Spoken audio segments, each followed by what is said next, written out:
I'm Ethan Millard here with Alex Kirry. Thanks so much for grabbing this episode. We really appreciate it. As always, our commitment to you is that you finish your commute happy. Yeah, easy with enough. The Nightside Project. Easy enough. You grab an episode on your way to work, grab an episode on your way home from work, and we've done our job. You're home. You're a lot happier than you would be if you would have just tuned into the We're news. the people that, when we do this every year, we come up to Sundance, we do the interviews, we do the radio show, we do all of the things that are in between.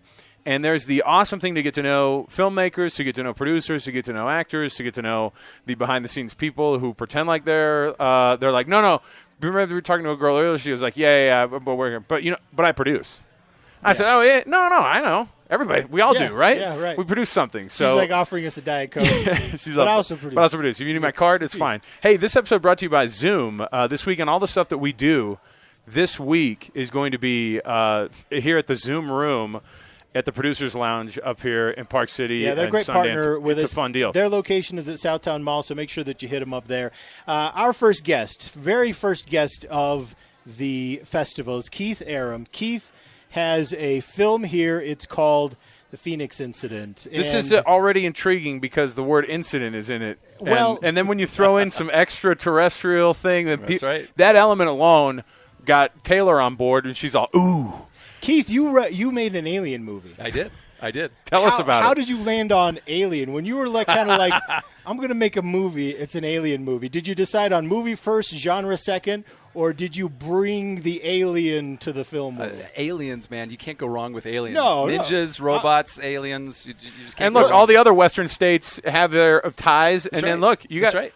to have something going on in Phoenix is exactly what would happen, right? I mean, come on. Yeah. Well, I grew up in Arizona, and so you have all these military bases, right? In Tucson, you've got Davis-Monthan Air Force Base. In Phoenix, you've got Luke Air Force Base, and you see stuff in the air all the time. And the old-timers have stories, too. All of them do. Yeah. And so I grew up, and then I moved out to L.A. to start working in the game industry and working on games like Call of Duty and SOCOM and Ghost Recon and all these big military games. We have these military consultants, and they always pull me aside after we're doing our recording with the actors, and they're like, "You're from Arizona?" I'm like, "Yeah." And they're like, "Do you know what happened in '97?" And I'm like, Wait, yes. what? So growing up in Arizona, there is already a Phoenix incident or an incident down there at one of the Air Force bases. So the largest UFO sighting in U.S. history is something called the Phoenix Lights. Look, the Area 51 hasn't given us jack for years. No. So get this. In 97, the Hale-Bopp Comet is coming through. Everyone is... Hale-Bopp. We're freaking out about Hale-Bopp. Yeah.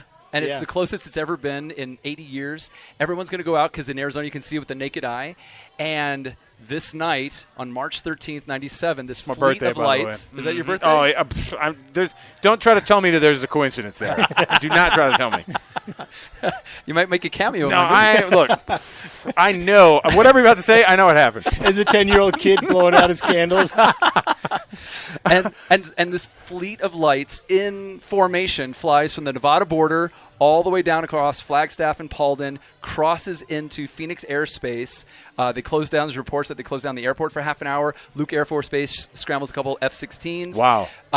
30,000 people come out and witness these lights in formation going across the city. That's Some people amazing. say they saw a mile-long craft. Some people say they saw 8 individual crafts, and no one knows what the heck this thing was. To this day, they don't really have a good explanation. What do they say, though? What are Well- people saying that they – I mean, because I love the people when they come out and it's eyewitness and it's all they're all contradicting. They know that they all saw something, Yep. but they'll go, no, let me draw it for you. And then they'll draw it, and it looks totally different from what this guy's perspective was, this gal's perspective was, and that's probably what you saw too, but right? not here. In this case, everyone saw the same thing. Oh. And now the problem was they didn't know if it was a fleet or if it was one shape. If this was like a mile-long craft or if this was 8 craft, no one knows. But here's where it gets really interesting, right? So What do you mean here's where it gets really interesting? no, that's the easy part. It's the conspiracies that come out after Yes! this, right? All right. And that's really where the film starts to really get a lot of interest for everything else that we did with the movie.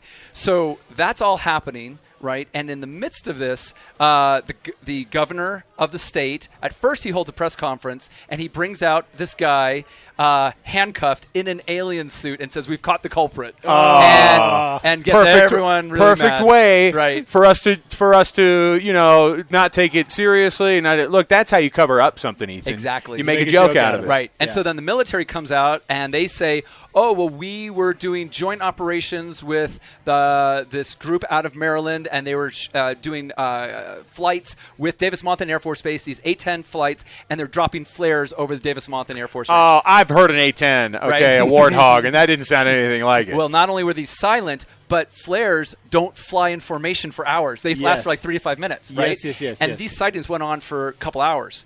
So they tried to recreate it. They couldn't. It looked totally different, and an instant controversy and conspiracy theory was born.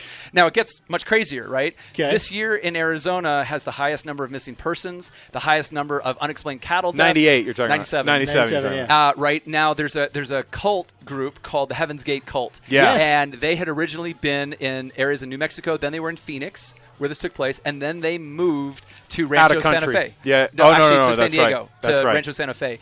So they see the Hale-Bopp comet, and while the Hale-Bopp's coming through, just before the lights, there is a shadow in the tail of this comet. So they think this is the ship that's coming to take them off planet. And because that was the whole thing it was built on was no, this is the end of everything, and get those shoes on because we're going to get the sneakers on, right, they're Nikes. Yeah. And so the literally the week after the Phoenix lights, and that week they all go into red alert and they commit the largest mass suicide in U.S. history. Oh my gosh! So where our story comes in, and which is very interesting, is that there is a remaining cult member who was still in Phoenix at the time in one of their old compounds, and he is held for questioning for the disappearance of these 4 guys that went missing the night of the Phoenix lights. And what's interesting here is that this is a found footage scenario. It gets into that. Okay. Right? We're not necessarily a pure Blair Witch kind of found footage film. Right. We're actually more what we call like a docu-thriller. Okay. Right? So we start off with actual evidence. We licensed all the real clips from the real Phoenix lights. We met with the vice mayor. We met with all the eyewitnesses. We had all the real news reports. And so what we do is we weave together the actual events of what happened and the narrative of our story going right through. And that's really cool. That's amazing. Now, I want to know about because what fascinates me about these stories are not just the eyewitness accounts, but there are people who are like, when everybody goes, no, here's what it is, and it's like, no, man, that's not anything of what I saw. Yeah, right. So the characters in the Phoenix incident, which is the film that you have here at Sundance, where do they go with this, and what's the kind of, I guess, the breadth of who they are? You probably have some military stuff, obviously, versus Joe Q, taxpayer, who's just like, hey, man, I'm a normal guy who saw what happened. Right. So our film basically focuses on 2 tracks, and they expose all this footage that came from that night. So what happens is that when these 4 guys went missing, this cult guy essentially was held for questioning, never served trial, and when he gets out of prison 17 years later, he ends up committing suicide, and he leaves behind these videotapes, just like the Heaven's Gate did. Yeah. And it has evidence, firsthand evidence of these guys, that these guys were in the middle of this exchange between the military and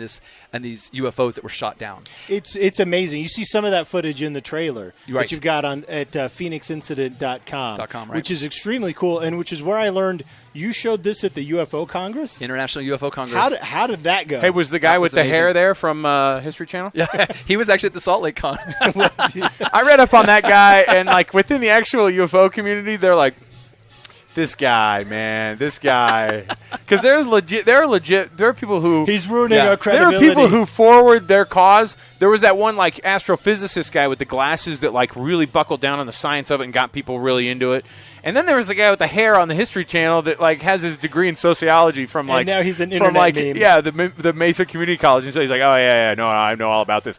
But listen, if people want to be able to see the film, obviously Sundance is where it's this weekend and all this week, you're going to be able to see the exposure that's here. But obviously, a lot of our listeners are not going to be able to make it up. So, what are the next steps? So we actually did a theatrical launch in April. That was in April this year, yeah. Right. And so now what's happening is that we created this really elaborate viral campaign, right, for the film, because we weren't trying to hoax people with fake news. The idea was that we were creating sort of this entire fiction of our world around these conspiracy theories of what actually happened. And how many people don't even know about this incident at all. Well, and this is where I think you guys have really struck gold, is with this campaign, because it really gives people the opportunity to kind of sink their teeth into these stories, and I guess the best way to say it is kind of organically learn them, right? Right. And so we created dozens and dozens of websites that were found footage sites of missing persons cases, of military sites, of all these family sites, of these interviews,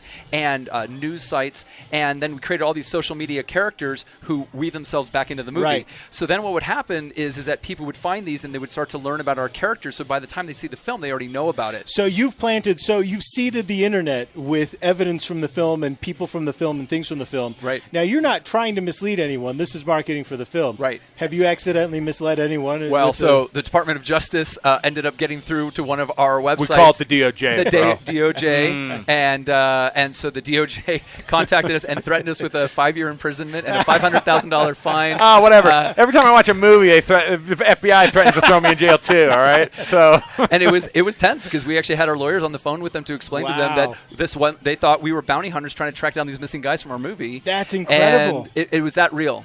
And so what was interesting with the International UFO Congress and the UFO audience is that we didn't want to have them feel like we were doing a disinformation campaign. In fact, we created this hashtag, Disclose Now. And if you saw that Disclose Now hashtag, you knew that you were part of our viral campaign. Cool. Okay. And so that way, and we did stuff with Open Minds, who sponsors the International UFO Congress, and we talked about this, and then we actually pre-screened the movie there, and there was controversy, right? Because some people want to say, hey, aliens are peaceful, and why would they be attacking guys and fighting the military? And other people are like, hell, this is exactly how it should Why be not? done. I mean, right. Look, and I've Neil deGrasse Tyson is sort of like I sort of defer all of my like science and space and anything, and I love his thing. He's like, look, out of the billions of trillions of planets that are out there, right? How could you tell me definitively that there's nothing out there alive? And I'm like, boom, that's enough. Phoenix incident happened. Right. when you showed this at the UFO Congress, was it standing ovation time? I mean, was this their film? No. Not at all. Really? It got mixed reviews immediately, probably. Immediately. Huh? I mean, we had probably 3,000 people there, which is huge for a screening, and we were in a ballroom. We probably had like 300-400 people outside who came out for the Q&A, which was fantastic. You're giving us a bad name. But we had some people who were who are just as mad as well. They were like, how could you do this? How could you possibly say that this is what the aliens are? And my message is this. I said, look, half our audience that plays video games and knows where I come from the gaming world, most of these guys may not even been born when the Phoenix Lights happened. So what we wanted to do was use this to inspire a younger generation to go to these conferences and to actually do the research. Because I tell you, the youngest person in the room at the UFO Congress was probably like 55 or 60 years old. Yeah. So this whole generation that's playing video games, that's watching Independence Day, they don't know the reality that this sighting actually meant something. All right. It's absolutely amazing. This is amazing stuff. Keith Arem, his website is phoenixincident.com. Phoenixincident.com. Now, I have an idea. I'd hate to spring this on you, Keith, but see if you'll play ball. I feel like Keith can jam with this. I'm good. I still want to talk. We do a round of karaoke. Well, maybe not that good. I still want to talk games. Sure. Okay, so why don't we wrap this up? Okay. And then we'll come back with a new episode where we just kind of talk about games, and we'll chat a little bit about what's been going on. Absolutely. Well, just to put a button on what we're talking about for the film, so everyone's going to get to see it this weekend here at Sundance. We're going to do some special screenings here. In March, we're going to be releasing the first interactive version of our film, and this entire viral campaign that's been going on for the past 2 years, you're actually going to get it on the new Apple TV and on your iPad and your iPhone. Awesome. Oh, that's great. So keep track of this, because anyone who's been following this is going to have like over 4 hours of content with all the top UFO researchers, Nick Pope, Alejandro Rojas, Stanton Friedman, Lee Spiegel, all these guys who actually do this for a living. They came in and talked about the reality behind the film. And this is the stuff I keep my wife up with at night when she's like, what are you looking at on your You phone? should hear It's this midnight, and I'm reading Wikipedia about the Phoenix incident. You should have heard this guy this week Get out of here. about D.B. Oh, Cooper. see. Because they had that new information about D.B. Yes. Cooper. Yeah. And I'm from the Seattle area, and I grew up with the Pacific North history stuff of who D.B. Cooper was or could have been. Ethan's no fun because he goes, no conspiracy, just a guy jumped out of a plane, he probably died. You know he's dead, right? And I'm like, come on, there's something to this. Alex is all, no, they don't know where he is. Look, you know what No, Ethan's... they know where he is. He's in the forest right under where he jumped out. Ethan, look, He's still there. I'll tell you what's going on in inner dialogue with Ethan right now, okay? His inner monologue is, I don't believe anything that Keith Arem is saying right now. The Phoenix incident is false, and I will have to take all this with a grain a massive, huge chunk of salt. It's not a grain of salt, it's a chunk of salt. So it's a mouthful of salt. But as soon as you said gaming, of course, and your background with gaming, you got me hooked. Ethan gets hooked. So PhoenixIncident.com is a website. We're going to take a quick break here. Download the podcast, of course, anywhere on iTunes. Teach a friend how to use iTunes and how to use podcasting. What is the podcast? Well, we've doubled our downloads in just the last couple of months just by being able to say, oh, yeah, no, you have it on your phone. The Nightside Project every day right here with you. So we're going to take a quick break here. More to go right here from Sundance. Ethan Millard, Alex Kirry. Keith Arem is our guest this week, and right now, your first guest of the weekend for us. And we're going to come back. We're going to talk a little bit of games, so stick around here with us. Thanks for having me.